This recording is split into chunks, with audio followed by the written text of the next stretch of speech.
नमस्कार देवी और देवताओं, मैं जीत आपका स्वागत करता हूं आपके अपने चैनल कंप्यूटर वहां पर। हम लोग एंगुलर में स्ट्रक्चरल डायरेक्टिव्स के बारे में स्टडी कर रहे हैं। पिछली कुछ वीडियोस में हमने देखा कि कैसे हम लोग डायरेक्टिव ग्रामर का इस्तेमाल कर सकते हैं, टेम्पलेट क्या होती है, व्यू कंटेनर रेफरेंस क्या होता है स्ट्रक्चरल डायरेक्टिव के अंदर। और आज इस वीडियो में हम लोग बनाने जा रहे हैं एक स्ट्रक्चरल डायरेक्टिव जिसकी मदद से आप क्या कर सकते हैं, इमेज को प्रीव्यू कर सकते हैं। जब हम लोग इनपुट बॉक्स के थ्रू किसी फाइल को सिलेक्ट करेंगे तो इमेज हमारे पास वहां पे प्रीव्यू हो सकती है। लेकिन इसको स्ट्रक्चरल डायरेक्टिव के अंदर हम लोग कैसे रैप करेंगे, किस तरीके से इस्तेमाल करेंगे डायरेक्टिव ग्रामर का, यही सब चीज आज इस वीडियो के चर्चा का विषय है। सबसे पहले एक हम लोग इनपुट बॉक्स लेते हैं जो कि टाइप होगा फाइल का, और इसको नाम भी दे देते हैं कुछ हम लोग इमेज इनपुट। यहाँ पे एक टेम्पलेट रेफरेंस वेरिएबल मैं बना रहा हूँ। अब डायरेक्टिव हम लोग बनाने वाले हैं, तो यहाँ पर ऐप में आकर मैं डायरेक्टिव बनाता हूँ जिसका नाम रखूंगा image dot directive dot TS.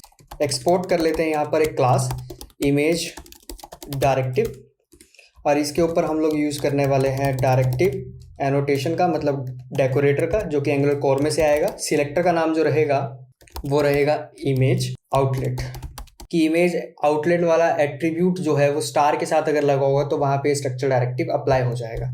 Constructor में हम लोग यूज़ करने वाले हैं कुछ एक चीज़ों को, एक तो टेम्पलेट का रेफरेंस लेने वाले हैं और साथ ही एक लेने वाले हैं कंटेनर का रेफरेंस, टेम्पलेट रेफरेंस। और ये भी कॉन्टेक्स्ट जो है इसका वो अभी हम लोग सेट करेंगे, तो अभी के लिए मैं एनी ले रहा हूँ। दूसरा हम लोग को लेना है कंटेनर, व्यू कंटेनर रेफरेंस। और ये दोनों की दोनों चीज़ें जो हैं ये हम लोग एंगुलर कोर में से बुला भी लेते हैं। अब हम लोग क्या करेंगे, जब ये स्ट्रक्चर डायरेक्टिव किसी के ऊपर अप्लाई होगा तो इसकी इनपुट प्रॉपर्टी को हम लोग पास कर देंगे उस इनपुट बॉक्स का रेफरेंस जिसके ऊपर हमें लिसन करना है किसको, चेंज इवेंट को, ताकि जब भी चेंज हो कोई फाइल का या यूजर सिलेक्ट करे तब मुझे क्या करना है, यूआरएल जनरेट करना होगा ताकि इमेज के लिए मैं प्रीव्यू करवा सकूं। यहाँ पर आते हैं हम लोग कंस्ट्रक्टर से पहले और एक इनपुट बाइंडिंग लेते हैं। और ये इनपुट बाइंडिंग जो रहने वाली है इसका नाम मैं सेम वही रखने वाला हूँ जो मेरा सिलेक्टर का नाम है डायरेक्टिव के। तो सेम नेम इनपुट मैकेनिज्म का मैं यहाँ पे इस्तेमाल कर रहा हूँ। पिछली वीडियोस में मैंने आपको बताया है कि सेम नेम इनपुट मैकेनिज्म क्या होता है। आप आई बटन पे क्लिक कर सकते हैं या डिस्क्रिप्शन में आपको लिंक मिल जाएगा।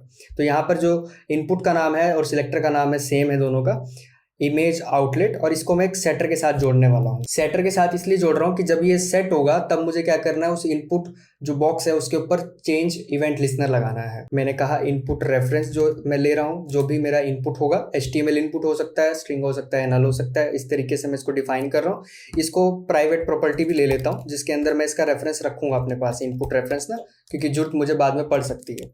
तो HTML इनपुट एलिमेंट हो गए। एक फंक्शन बना लेते हैं जिसमें मैं ऐड इवेंट लिसनर करूंगा इस इनपुट बॉक्स के लिए।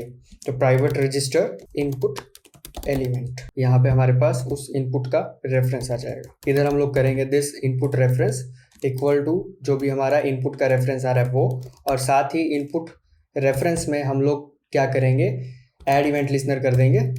और ऐड इवेंट लिसनर के अंदर हम लोग यहाँ पर चेंज इवेंट के लिए लिसन करेंगे, और जब भी चेंज इवेंट आएगा तब मुझे किसी फंक्शन को कॉल करना है, फाइल इनपुट चेंज। ये इनपुट रेफरेंस के लिए एरर दे रहा है क्योंकि मैं यहाँ पे इसको ऐसे कर देता हूँ कि HTML इनपुट एलिमेंट ही होगा, सही रहेगा। डेटा टाइप ऊपर वाले में हम लोग इनपुट के तौर पे यूज कर रहे हैं। इस वाले फंक्शन को भी बनाएंगे, बट उससे पहले सेटर में आकर हम लोग क्या करेंगे, this dot register input element, और ये इनपुट रेफरेंस में यहाँ पे पास कर दूंगा इसको, input reference as HTML input element. ये मैं यहाँ पर इसको दे दूंगा। इस ऑन फाइल इनपुट चेंज को भी हम लोग क्या करते हैं, फंक्शन को बनाते हैं private on file input change. और इसके अंदर सबसे पहले तो फाइल का रेफरेंस ले लेंगे, कॉन्स्ट फाइल। कैसे लेंगे, this dot input reference dot files. जो भी इनपुट बॉक्स था उसकी फाइल्स में से हमें एक ही फाइल चाहिए। अगर कोई फाइल नहीं होगी तो मैं कुछ नहीं करूँगा, अदरवाइज मुझे उस URL में कन्वर्ट करना उस फाइल को। तो उसके लिए मैं यूज़ करूँगा फाइल रीडर का, const FR equal to new file reader. इसी की मदद से हम लोग URL में कन्वर्ट करते हैं ना, read data as URL। File को हमें URL के तौर पे रीड करना है। ये वाला एग्जांपल जो है ना, मैंने इमेज प्रीव्यू वाला एट्रीब्यूट डायरेक्टिव में ट्यूटोरियल दिया हुआ है, लेकिन ये जो चीज़ है ये मैं स्ट्रक्चर डायरेक्टिव के साथ आपको बता रहा हूँ ताकि आपको क्लियर अंडरस्टैंडिंग हो जाए, डिफरेंस पता चल जाए, और किस तरीके से हम इस्तेमाल करते हैं डायरेक्टिव ग्रामर का, और ये जो माइक्रो सिंटेक्स है उसके बारे में पता चल जाए आपको।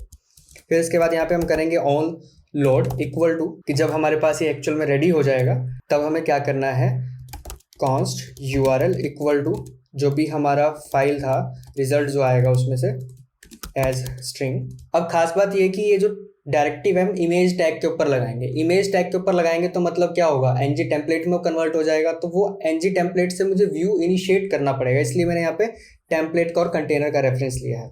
यहाँ पर हम लोग कहेंगे अगर कि पहले से कुछ व्यू बना हुआ था तो उसको क्लियर कर दो, क्योंकि हो सकता है यूजर ने इमेज चेंज कर दे, तो पिछले वाला व्यू हटा दो। और उसके बाद फिर क्या करो, दिस डॉट जो हमारा कंटेनर है उसमें एम्बेडेड व्यू क्रिएट करो। एक कौन सा व्यू क्रिएट करना है, टेम्पलेट की मदद से क्रिएट करना है, जो हमारी टेम्पलेट है, और उसके कॉन्टेक्स्ट में कुछ एक चीज़ें भेजनी है।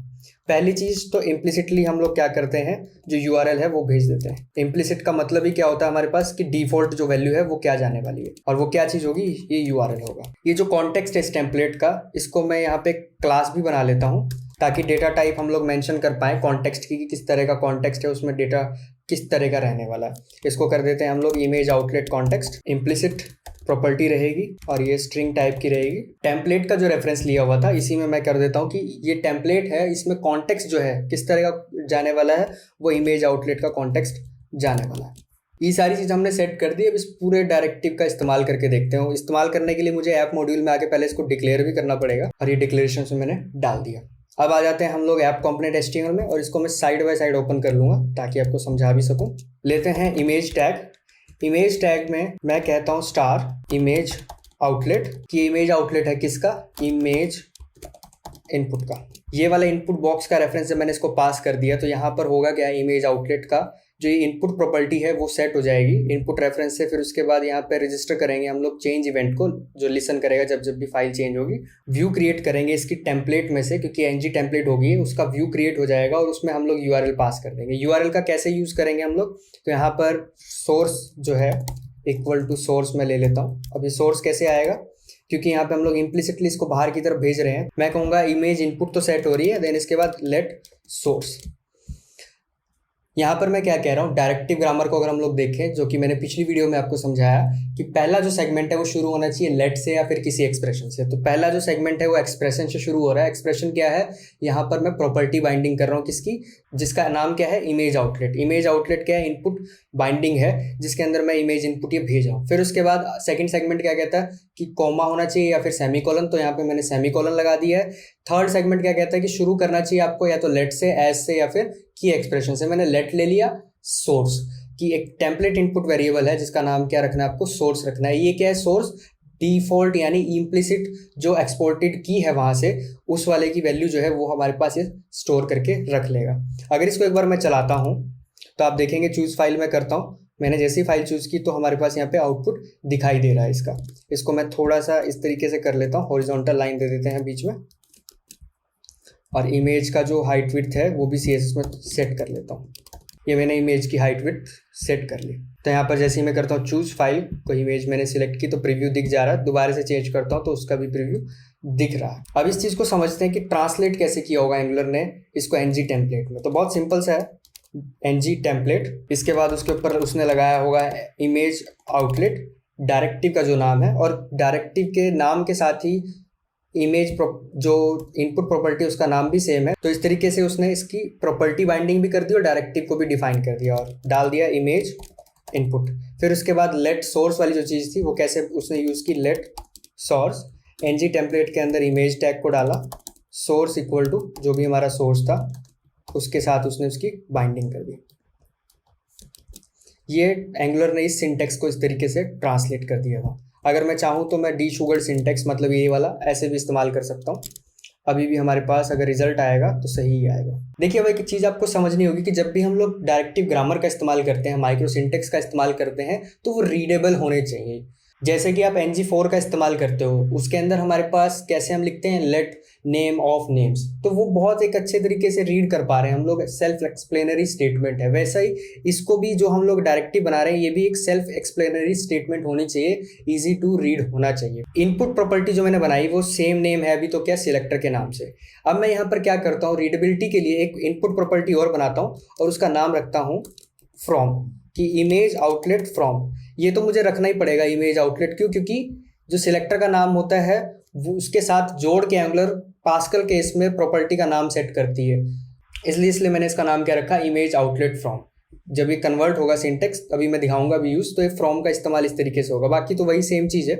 अब इसको हम लोग कैसे कर सकते हैं, जो हमने ऊपर लिखी थी इमेज वाली चीज़, इसको मैं ऐसे कर सकता हूँ। डायरेक्टिव ग्रामर को आप देखो कि पहली चीज़ क्या होनी चाहिए फर्स्ट सेगमेंट की, या तो लेट से हो या एक्सप्रेशन से। तो मैं कहता हूँ कि लेट सोर्स, इसका मतलब क्या होगा कि इम्प्लिसिट जो प्रॉपर्टी है जो एक्सपोर्ट की गई है वो वाली हम लोग क्या सेट कर रहे हैं, किसमें, सोर्स में सेट कर रहे हैं। उसके बाद अगला जो सेगमेंट है वो क्या कहता है कि सेमी कोलन या कोलन हो, मैं अभी वहाँ पे इस्तेमाल नहीं कर रहा हूँ। थर्ड सेगमेंट क्या कहता है आपका, लेट हो, एज हो या की एक्सप्रेशन हो, तो मैं की एक्सप्रेशन का यूज़ करूंगा। की एक्सप्रेशन में हम लोग इनपुट बाइंडिंग सेट करते हैं। तो यहाँ पे मैं कहता हूँ कि फ्रॉम नाम की एक प्रॉपर्टी है, फ्रॉम नाम की जो इनपुट प्रॉपर्टी है उसमें इमेज इनपुट आप ये डाल देना। इसको मैं हटा देता हूँ यहाँ से, और यहाँ पे सेमी कॉलन क्योंकि ऑप्शनल होता है तो लगा दो, ठीक है, नहीं लगा दो तब भी ठीक है। लेकिन ये जो चीज़ है बहुत यहाँ पे अभी ये रीडेबल है कि let source from image input, की इस इमेज इनपुट से ये लेना है आपको। अगर आप देखो तो इसको ऐसे भी कर सकते हो, लेट सोर्स उसके बाद फ्रॉम, क्योंकि जो की एक्सप्रेशन है वो यही होता है कि इनपुट प्रॉपर्टी फिर कॉलन, फिर उसके बाद यहाँ पे आप आपका जो भी वैल्यू आपको सेट करनी है। बट यहाँ पे मैं इसको रीडेबिलिटी के लिए क्या कर रहा हूँ, ये सब चीज़ हटा रहा हूँ, सिर्फ लेट सोर्स इम्प्लिसिट जो प्रॉपर्टी थी वो मैंने सेट कर दी फर्स्ट एक्सप्रेशन में, सेकंड सेगमेंट से कुछ किया नहीं, थर्ड एक्सप्रेशन जो थी, थर्ड सेगमेंट जो मेरा था उसमें से मैंने की एक्सप्रेशन को उठाया और ये यहाँ पे काम कर दिया। तो ये मोर रीडेबल है यहाँ पे हमारे पास। ब्राउजर में आते हैं, अभी भी अगर हम चला के देखें तो सही से हमारा काम करेगा जैसे पहले कर रहा था। इस पूरे सिंटेक्स को एनजी टेम्पलेट के थ्रू कैसे कन्वर्ट करेगी एंगुलर, तो ये कन्वर्जन जो है वो इस तरीके की कन्वर्जन यहाँ पे हो जाएगी। और आप देख पा रहे हैं कि इसने क्या किया, डायरेक्टिव का नाम, फिर उसके बाद जो भी आपकी प्रॉपर्टी थी इनपुट प्रॉपर्टी, उसको पास्कल केस में कर दिया। इसलिए मैंने जो इनपुट का नाम था वो इस तरीके से रखा था, selector name plus pascal case में फ्रॉम। तो ये जो कन्वर्जन है वो इस तरीके से एंगुलर कर देगी। अब एक चीज़ और देख लेते हैं कि अगर मुझे इसमें से फाइल नेम भेजना हो या यूआरएल अलग से भेजना हो तो कैसे कर सकते हैं। तो इमेज कॉन्टेक्स्ट जो है उसी में ले लेते हैं कि यूआरएल भी हो सकता है, स्ट्रिंग हो सकता है, ये फाइल का नेम भी हो सकता है। ये सेट करने के बाद हम लोग यहाँ पे आ जाते हैं और इधर सेट कर देते हैं कि यूआरएल हो सकता है और एक फाइल का नेम हो सकता है, फाइल डॉट नेम से।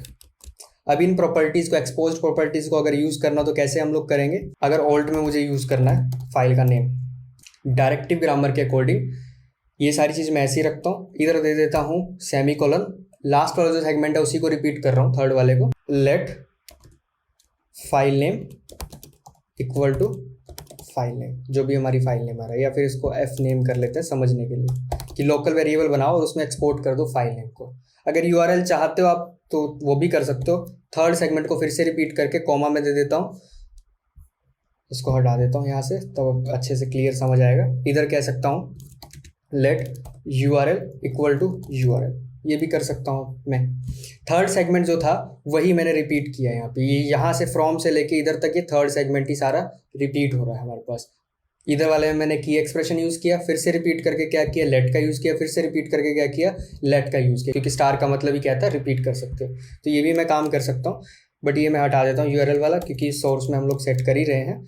लेट फाइल नेम वाला ले लेते हैं और इसको ऑल्ट के साथ जोड़ देते हैं हम लोग। चाहता तो एज के साथ भी इस्तेमाल कर सकता था कि जो हमारे पास फाइल नेम है एज एफ नेम, ये भी कर सकता हूँ, ये भी वही सेम चीज़ है। ये बाकी आप पे डिपेंड करता है कि आप कौन सा सिंटेक्स यूज़ कर रहे हो, ये एज वाला यूज़ कर रहे हो या फिर लेट वाला, क्योंकि जो थर्ड सेगमेंट है उसकी मदद से ही मैं लेट और एज का इस्तेमाल कर पा रहा हूँ। एनजी टेम्पलेट में कैसे कन्वर्ट किया होगा इसने इसको भी देख लेते हैं। तो ये कन्वर्जन इस तरह से इसने इसको करी होगी एंगुलर में। तो यहाँ पर इमेज प्रीव्यू का स्ट्रक्चर डायरेक्टिव था, वो हमने डायरेक्टिव ग्रामर और माइक्रो सिंटेक्स का इस्तेमाल करके बनाया। जो हमने पिछली कुछ वीडियोस में सीखा समझा स्ट्रक्चर डायरेक्टिव्स के बारे में, वो सारा हमने अप्लाई किया। नेक्स्ट वीडियो में एक और डायरेक्टिव हम लोग बनाएंगे, रेंज डायरेक्टिव। फिर फाइनली हम लोग इस पूरा जो स्ट्रक्चर डायरेक्टिव वाला टॉपिक है इसको अच्छे से समझ चुके होंगे तब तक। उम्मीद करता हूँ ये वाली वीडियो आपको अच्छी लगी होगी। तो प्यार बनाए रखें, वीडियो को लाइक करते हुए जाएं, वीडियो को शेयर भी करें, चैनल को भी शेयर करें, सब्सक्राइब करें और बेल आइकन को भी दबाएं ताकि आपको नोटिफिकेशंस आती रहें। कमेंट में अपने विचार भी बताएं, फीडबैक दें मुझे कैसी ये सीरीज जा रही है, और ये जो हमने स्ट्रक्चर डायरेक्टिव्स की पिछली वीडियो बनाई थी और इन सब चीज़ों के ऊपर हम लोग बात कर रहे हैं, ये कैसे सब कुछ जा रहा है। जो भी आपके विचार हैं आप मुझे ज़रूर बताएं। डिस्कॉर्ड पे आप हमें ज्वाइन कर सकते हैं, कोई भी आपकी समस्या हो तो वहाँ पे हम समाधान कर सकते हैं, कम्युनिटी है हमारी। ट्विटर पे आप मुझे फॉलो भी कर सकते हैं। मैं मिलता हूँ जल्दी आपसे नेक्स्ट वीडियो में। वीडियो देखने के लिए आपका बहुत बहुत धन्यवाद।